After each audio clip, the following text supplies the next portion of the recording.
I can just share my screen to present. So, can you see my slides?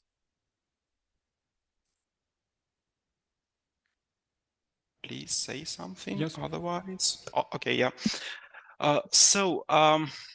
My work is entitled Flexible Materials Properties Management System as a basis for data-centric systems in inorganic materials science. Actually, the motivation for this work was the following. So when I arrived to the lab, I just observed that actually a lot of information is stored either in paper form or using some kind of electronic lab notebooks. For example, ELAB FTV, or somebody writes some kind of a manual scripts with Jupyter notebooks to store and process data somehow. So these was just many disconnected islands of information, and it was hard to get the single data picture, so to say. And even more, to be honest, even the best electronic lab notebooks provide no support for material science entities like chemical systems, chemical substances. So you just lack of this periodic table interface to search for some data, which is, of course, not that great. So to solve all these problems, it was decided to develop our, so to say, open source research database management system in a chemistry-related domains.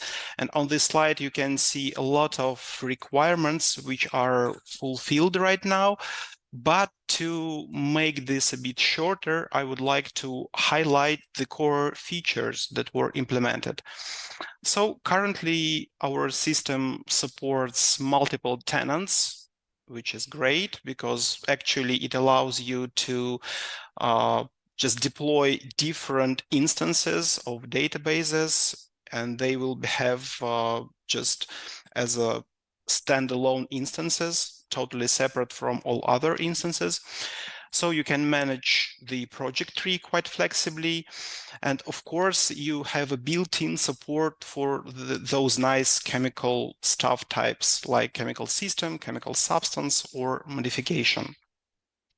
And the system is pretty extensible, so it means that we can define our own data object, which is quite flexible in spite of the backend stuff is related with Microsoft SQL Server.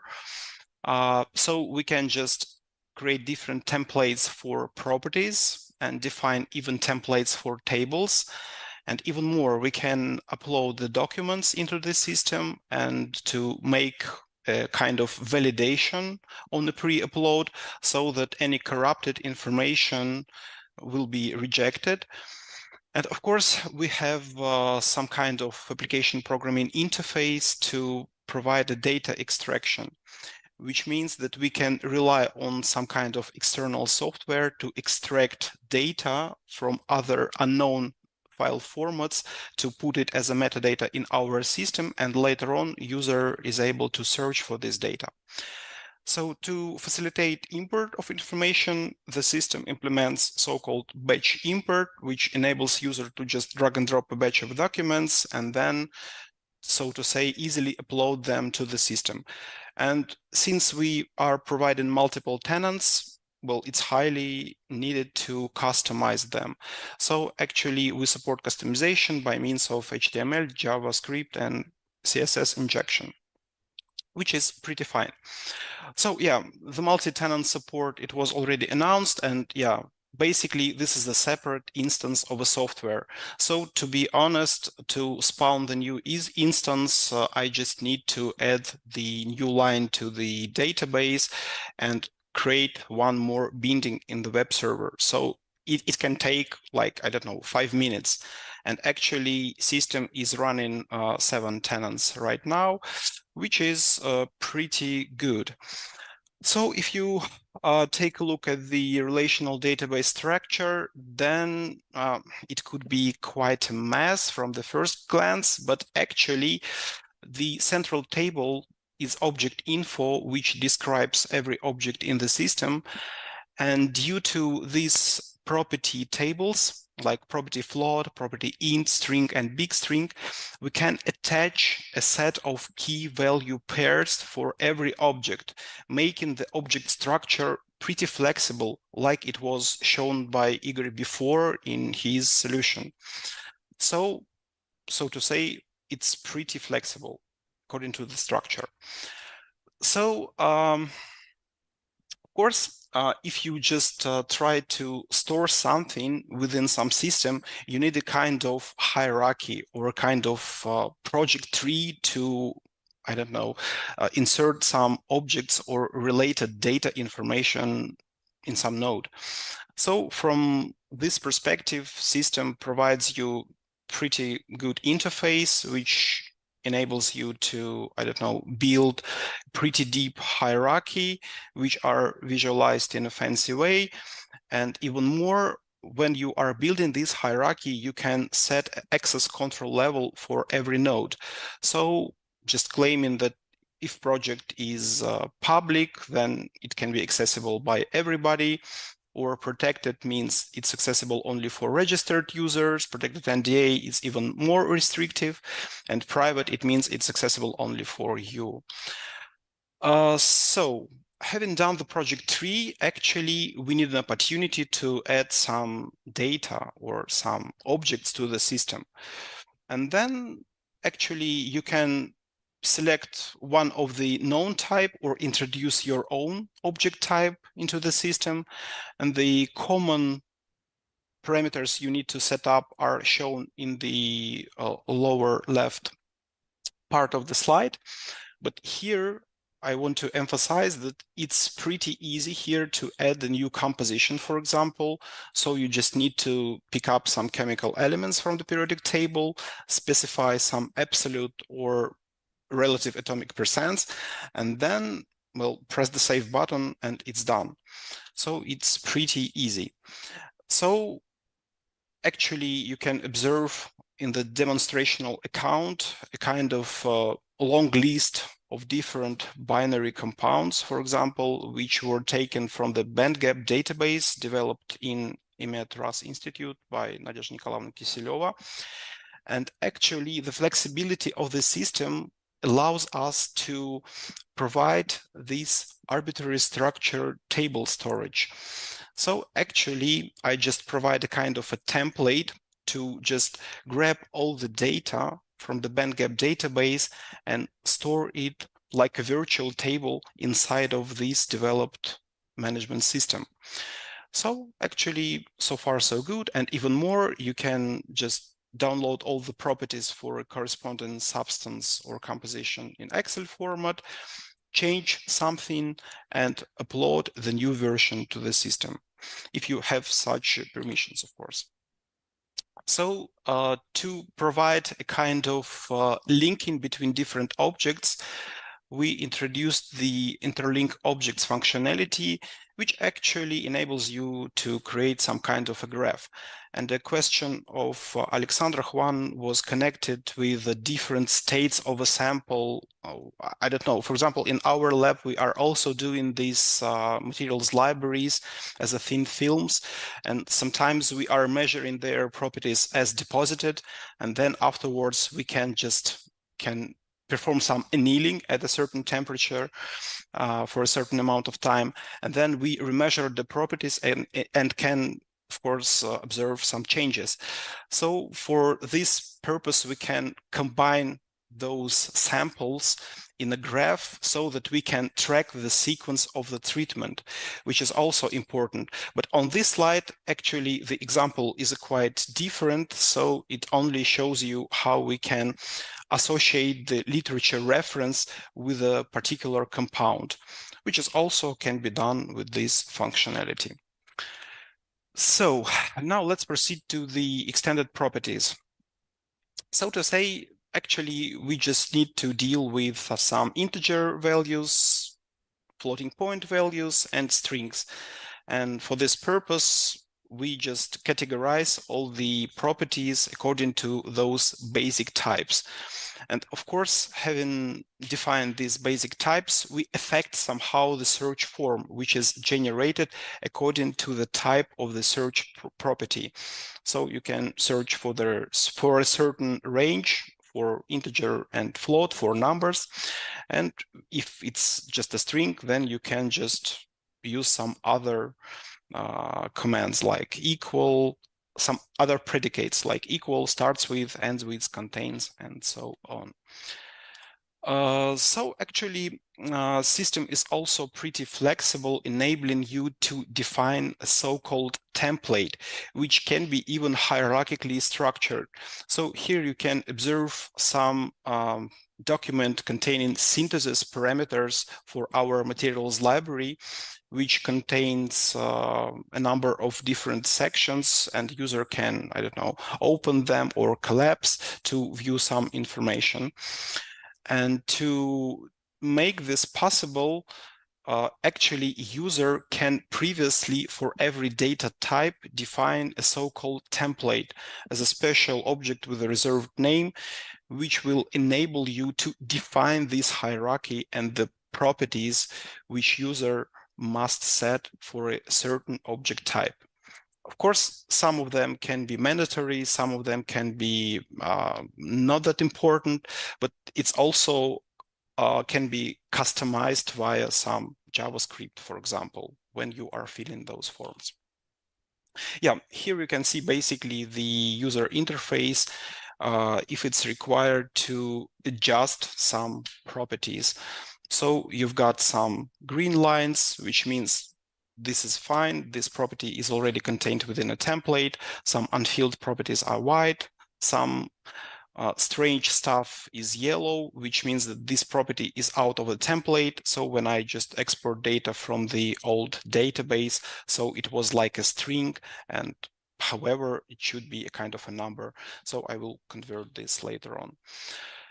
And also, it's possible to define the templates for tables. And effectively, on this slide, you can just get a notion how I would decompose a particular table to just transfer all the properties. Effectively, I just transfer every cell value to a certain row within a corresponding property table. For example, this bandgap value goes to the property float table, so which is pretty, I would say, easy and makes sense. So there are special rules which enable me to construct and reconstruct such tables.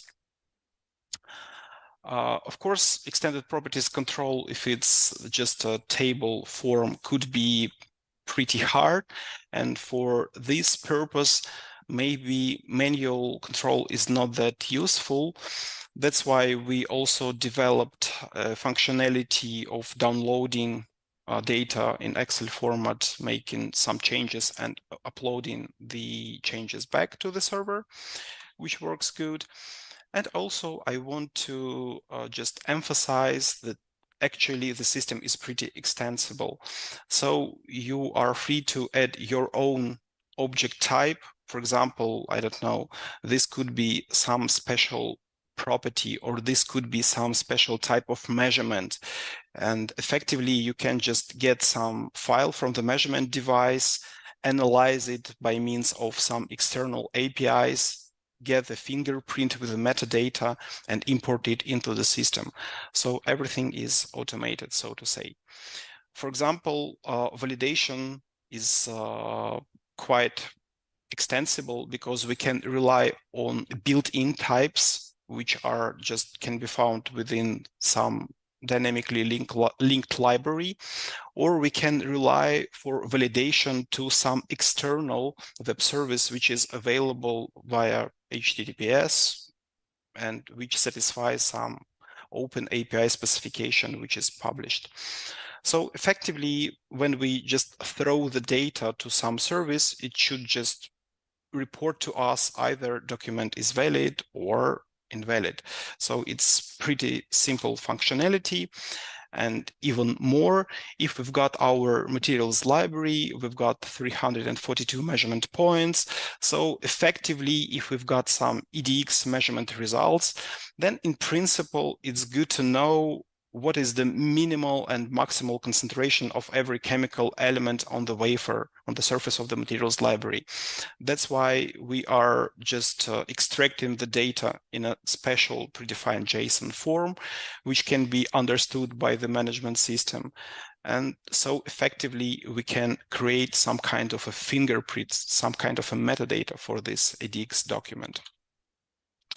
And even more, based on every measurement area composition, we can create a composition for a corresponding measurement area, which is also quite fine because afterwards, when we are measuring some other properties, for example, bandgap, resistance, thickness, whatsoever, we can associate the results of the measurement with a particular measurement area, and that's why with a particular composition.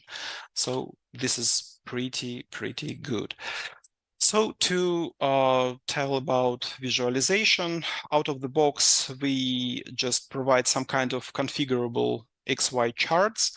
So having some tabular data, you can always build your own custom graphs and plots. And actually, we natively support our data type, which is just 342 points measurement grid. So you can just click on some area, get the composition, and when our future work will continue, we will add some data on resistance, thickness, hardness, and whatsoever. Of course, system can also provide a search for you, which is good because when you are just having this opportunity to select some kind of chemical elements, specify some compositions, restrict some bandgap value, and effectively have some results, it's pretty good.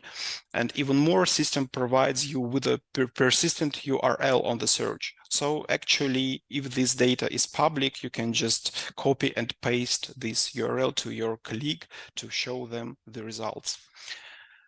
So drag and drop functionality is also pretty well defined. So if you just drag and drop bunch of files to the system, then system will try to recognize the file type according to the list of the known object types.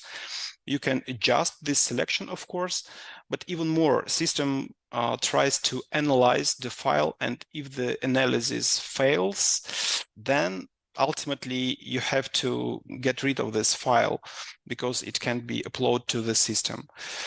Those files are associated in this example with some particular sample, and when you just press create objects from the files, so the new data is finally uploaded to the system. So yeah, and you can see some results which is similar to this screenshot. Okay, well, to come to the conclusion, actually this system have been developed for 1 year, and actually this is not that much, but nevertheless it's already pretty powerful, and I can claim that it can encompass almost any data that you can obtain in material science. Of course, there could be some issues with organic compounds, but more or less I believe that we can elaborate on this. Currently, system runs 7 separate tenants and is accessible for you.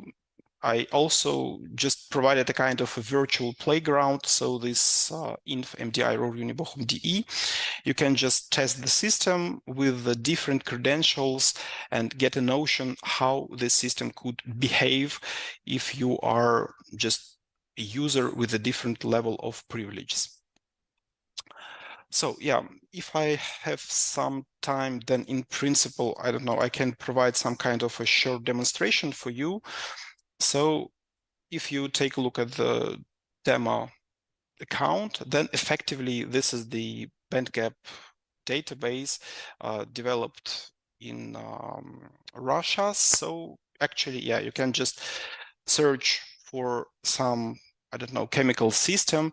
If you want to restrict those composition list by bandgap, then you can just select the bandgap and restrict with some values, press search, then yeah, list becomes smaller. So that's the basic functionality, and I guess, yeah, it's high time for me to just finish the demonstration, and then I'm just wondering if you have any questions for me. Thank you for your attention.